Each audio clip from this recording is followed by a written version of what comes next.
welcome everyone. I'm Rebecca Saltman, and I am here with my dear friend Jade Rader, and this is the EMPATH Insights Summit. We noticed some time ago that there was a gap when it came to learning about being sensitive and empathic people in this world. So we decided to do something about it, and voila, here we are today. We started talking with other amazing empathic people and learned so much that we felt we needed to share it with the world. We love what we do so much, and we get to talk to the most extraordinary people in the process. We learn each and every time. Andy Swindler is one of our delightful co-authors, sole male writer, and of course, he is in our You Empath You anthology, which is launching on, yes, April 28th, 2022. Andy wrote the most amazing foreword for the book. We may even talk about it today. And we are thrilled to have the opportunity to talk to you. Let me share a brief introduction. Andy brings hearts together to unify humanity. He envisions a world that embraces healthy tensions to ensure dignity and agency for every person. Andy is devoted to building an equitable world by navigating his own complicity in systems of oppression while transforming them. He coaches via Lead from Love and co-founded feelreal.net to hold space for people to share our true stories and connect deeply in authentic community, to shift the dominant narrative from fear to love. Andy is immersed in mutual aid and restorative justice communities in Chicago and enjoys percussion, piano, photography, cycling, rock climbing, and embroidery craftism. Welcome, my dear friend. Welcome, Andy. Oh, thank you so much for having me. So happy you're here. Jade, would you get us started here, please? Absolutely. What was your experience growing up as a male empath, Andy? Thank you for that great question. My first reflection is like, well, I didn't know that was a thing. And that seems common for a lot of empaths, but maybe particularly males. And I'm aware that I'm the only person who identifies as male contributing to this book. So I think that seems to be some kind of measurement of where we are. And so for me, I'm grateful because I feel like being, another way to, I think, describe being an empath is being highly sensitive to energy. And I think generally that is not accepted in boys and men in American society and maybe a lot of societies. And maybe even aggressively so, that they're told not to be that.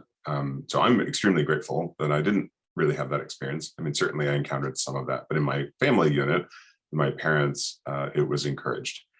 And, you know, my mother is an incredibly warm and generous and loving person. I think I learned a lot about that from her, although recently, I've been talking more and more about this, especially in light of this project, and she doesn't necessarily identify as an empath. So that's been an interesting conversation.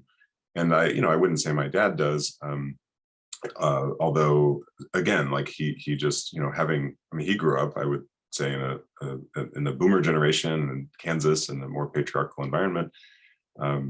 And that was, I didn't feel any resistance. I didn't feel like he had any agenda to sort of push that out of me or diminish that. So I'm extremely grateful. So I think I had lots and lots of space to explore that. And just, I think it's a privilege in general, just how much space I had to explore lots of areas of life, and being an empath was one of them. And there were hard things about that. Certainly things I didn't understand. I remember in middle school, I remember in the 8th grade in particular, I was bullied. And I don't know if that was exactly for being an empath or highly sensitive. It was at a new school for that year. And, a lot of it, my interpretation was, I was just confused. I was like, why can't we just get along? Why don't you want to be friends? So I think there was something about that that seems to relate for me to being an empath. And also later on, it led to really feeling like I was being assaulted by the world's energies. And that led to doing what I could to cope, and led to a lot of numbing survival techniques, and some avoidant patterns. It's been challenging in a lot of relationships, both with friends and romantic, because I didn't understand it. I just felt all these things, and I'm realizing now, and in the last few years of exploring this, that these weren't mine to feel. What was happening was all these other energy patterns were combining and sort of coming into me. And so, yeah, it's been a really amazing journey. More recently, into my middle age, to start to understand these things. It's amazing, Andy. And then, so I guess that sort of leads us to, why does it feel so hard to talk about coming out as a male empath? How has that all come to fruition in this experience and now for today? Yeah, and I credit this project. I mean, really, it's in the last month. I've been talking about it a lot more. Since writing the foreword. I mean, it was very, very helpful for me to find words, as I do in all. I think that's one of the gifts of writing in general. Is just I have a chance to explore, what's happening for me and articulate it in various ways. And that was really powerful because now, I was at a leadership breakfast last week with a group here in Chicago, and I found myself just mentioning it more. So in a way, I think I've made it hard. I think that, because the reaction to this one person who I think I had only met on 1 or 2 Zoom calls, probably more than a year ago, but he remembered me. And I said, I don't even know how it came up, but I was just, I'm exploring, being an empath and all this. And he didn't even hesitate. He said, well, yeah, of course you're an empath. I said, oh, okay. And I don't want to make light of anybody else's struggle, especially marginalized groups, but the language of coming out reminds me of, generally what I think has been a lot of progress in the gay community and more personally with some friends I have who identify that way, who have stories where they, thankfully it is generally more accepted to be gay, and of course not entirely, but there's some stories where it's like somebody must, finds the courage to say they're gay, and then everybody around them, their friends and family, say, well, we knew, we've known that, and I'm so grateful that you, can name that and be that and embody that, because that feels like your true self. So I'm having a little bit of that experience, which is really rewarding. And I think the whole point of this, one of the points of this project, obviously, is that the world doesn't necessarily know what the word empath means or have language for it. And so that's why these stories are so valuable. And at the same time, I do feel like it's becoming more understood. So that's really wonderful. Oh, Andy, the superpower of being an empath, how has that enhanced your masculinity? Thank you. So I know we met through Shakti leadership, right? And at least that's where we first met. And in that practice, I just want to offer the context. I look at these terms, masculine and feminine. To me, those are energetic terms, and they may align with assigned sex or what people choose as genders, but to me, they run deeper. They're energetic phenomena. And even in that context, I remember learning that the English language doesn't even have great terminology for what that really means, like Shakti and Shiva. But to use what we have, to me, there is a very healthy form of masculinity and masculine energy, and that can exist in any human being, whatever their other identity structures are. But I think what the world suffers a lot from is toxic masculinity, and what happens when it's not really conditioned and not really cultivated. So to me, being an empath speaks to how can healthy masculinity look? How can we have strength and courage and drive and, getting things done in the world, and, the sort of, what we might associate with masculine energy, movement and direction, but not taking that over the line into aggression and having power over people, and that's when it becomes toxic. So I think being an empath and just being really sensitive to what other people are feeling has in many ways made it easier for me to embody a healthy masculine by having actually a lot of feminine energy. And I remember that being quantified in the context of Shakti leadership early on. And I've been thinking about this a bit because I'm not, I don't know, it doesn't seem quite right to just say, well, empath equals feminine energy. I think it's all about the integration. And so, yeah, at least where I am on my journey, it feels like, well, and being an empath is a really wonderful way to cultivate healthy masculine and feminine energy by simply understanding and being able to tune into the energy around me and my own energy and other people and how those are mingling and how I show up. Where it sometimes has tipped the other direction, though, is, before I really started to understand that I was being influenced by these energies, and that I would be defensive about it. I would feel like I was like I said, being assaulted or attacked by energies that I didn't understand. And that can actually lead to toxicity where I'm really fighting back in a way that people might not even understand because they don't know what's going on because maybe they're not plugged into the energy or I haven't found the language or the courage to describe it. And so I think that's that may be a way it can go the other direction. But yeah, I think being sensitive to energy, being sensitive to other people is an incredibly important part of being of healthy masculine energy and cultivating that. That's amazing, Andy. And I think it goes perfectly into what I wanted to ask. And so how do masculine and feminine energies relate to being an empath, embodied in an empath? Yeah, so I went into that a little bit.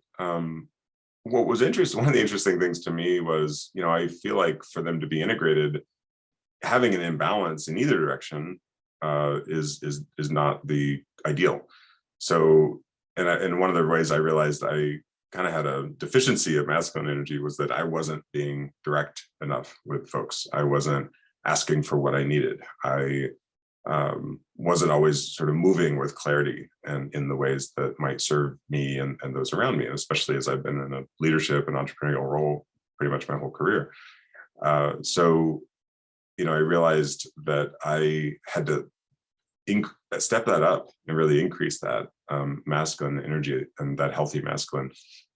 So being sensitive to people's energies and then sensitive to my own, and the journey of really understanding where my energy stops and where the rest of the world starts it has been incredibly important to just even understand those different forces, and then therefore I can better understand in any given moment or situation, like when it may be beneficial to assert myself, when does maybe a situation or a system need more structure, and that's actually even shown up this week in some interesting ways. And it's interesting to note that it's still not very comfortable. It still actually feels energetically expensive for me to really assert myself, and even if it's for the benefit of everybody involved, to say here, to be just crystal clear, like this is what I believe we need to be doing right now. The herding of cats, as I know you're both quite familiar with, it's far more of a natural pattern for me to be in a receptive energy, which I describe as the feminine, where I'm more open and creative and nurturing. But I mean, one thing that's happening in my family is, my dad, his health is suffering, and I've been helping out where I can. And, I was just realizing, even in just assisting there, that really feels like a healthy masculine, because I'm applying a lot of strength and confidence and assertiveness to a situation where, in many cases, there's not a lot of room for wobbling around, that it really, we need to have clarity. We need to kind of know what the next steps are. So that feels like a balance point, because there's nurturing there, there's strength there, and they're integrated as best I can. Wow, Andy. that's one of the ways I know that you're moving through the world, like what's going on with your dad. But what other ways has the sensitivity of being an empath impacted the way you move through the world? Yeah, one of the things I'm really investigating in the context, I do a lot of work with social justice, and to me, that's at its best when it's an embodied practice. So I'm really looking, into, well, I have for several years now, but my own journey around healing and trauma and how that shows up in the body, and then how that can affect any kind of interaction or my work in the world. And I've done a lot of writing around that, and I was really, questioning and the empath as a marginalized identity, and it's at least an invisibilized identity, because it's energetic, and most folks don't see it. And heck, I think it's maybe hopefully fair to say most empaths don't even recognize what's going on, at least early on. But in a lot of cases, this idea of it being marginalized, I think, is based on the idea that the superpowers that we can bring to the world aren't really celebrated, in this, I guess, stereotypically hyper masculine world, and not necessarily the healthy kind, where I feel like, and I don't know, in some ways, I think the pandemic, at first I was hopeful because I thought maybe we would have a pause, a nice healthy pause. And it seems like we've sort of, it's almost been like a slingshot or a rubber band, and we've sort of snapped back the other direction with even more force. And, the superpowers of being an empath, I think, require a certain amount of space and a certain disposition to how we are together that aren't always celebrated, aren't always recognized. And, I have the benefit of, really not holding other marginalized identities, so in the context of intersectionality, they stack, right? The amount of energy the world, I think, requires from somebody to walk through it stacks the more marginalized identities they have. So, I speak from a place of, wow, I'm just kind of questioning this one identity. And I think the more people would be stacked on top of being an empath, I can't speak to that. That's not my experience. But what I can speak to is that I've been in a number of situations where I've shown up, and a lot of assumptions are made about my other identities, and there is not really room for me to relate in the context of being an empath. And there's not really room for the superpowers of being able to help people relate and to be energetically sensitive. There's not room for those to expand and to grow. And I know that to be my experience in a lot of cases, and I think that's a general case throughout the world. At least I want to try to mostly speak to American culture, because that's what I'm more familiar with, but I think it's broad. And I think that's the point of where we are with our evolution. And I know I thankfully met a mentor a few years ago who offered an empath coach program, or an empath training coaching program. And her opinion was that if most of us were born 100 years ago, we wouldn't have survived. So we've made progress that I think we can find ways to navigate the world. But, because the world was even more focused on survival and productivity and things that aren't necessarily the superpowers that empaths bring. Andy, you've shared so much, and it makes me just imagine your own company, and I'm sure that people will want to know more about Feel Real and how they can learn more. Could you tell us a little bit about that, where they can find you and where they can find Feel Real and all of that? Absolutely. So Feel Real is not limited to empaths, nor male empaths, given the subject matter here. But I believe there's generally a connection between the idea of being an empath and being a space holder. And, a space holder, to me, that's somebody who can build an energetic container for someone or a small group of people to be seen and heard as their true selves, to be fully expressed, and for some deeper truth to emerge from that. And I believe that is what is needed now more than ever for the world and for humanity to evolve and to really build and co-create a just and sustainable world. So Feel Real is actually it came out of a seed that was planted in a dream many years ago. And this was what I saw in the dream was a vision of how the internet can work, how technology can really bring us together, much as it is right now, using what we're using. But I've realized that I don't actually think it's a technology problem. I think it's a relating problem. And this idea of how can we relate more authentically, and how can we scale empathy, that's really what we're working on. So we are building a community that is collaborative, and it is a place for space holders to get support and training in the context of holding space. And this often is applied in an organizational context. So, because we really believe in elevating this as an economy, we really believe in, again, with the emotional labor that's often invisibilized and often held up by women historically, that these are incredibly valuable and that we need to reward these financially.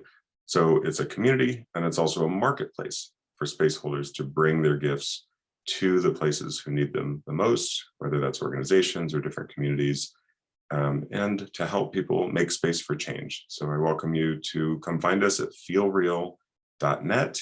Again, that's feelreal.net, spelled like it sounds, FEELREAL.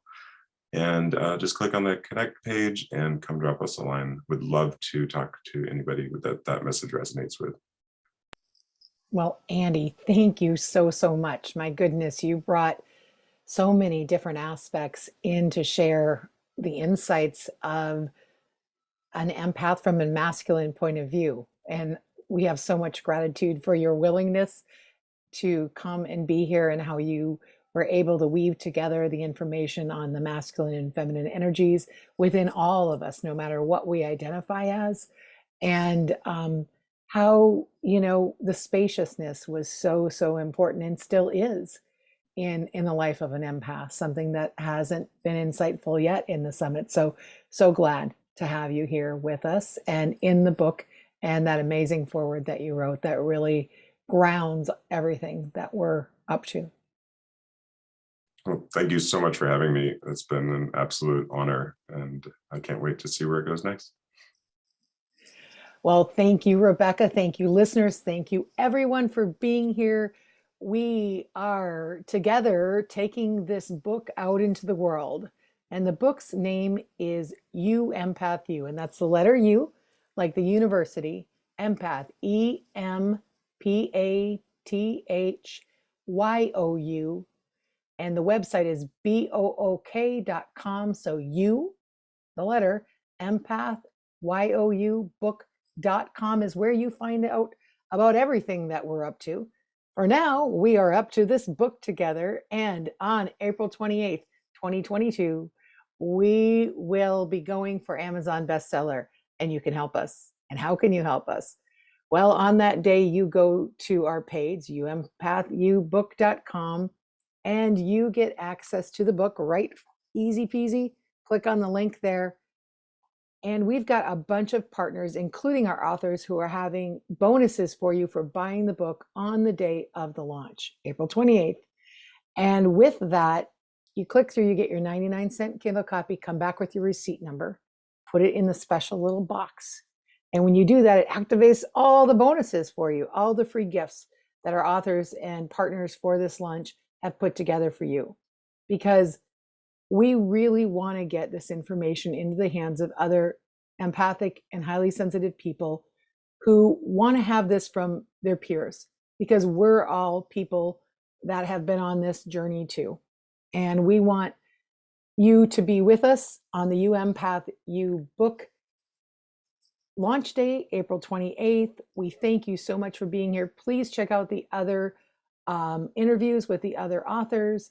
And we send so much aloha to each and every one of you.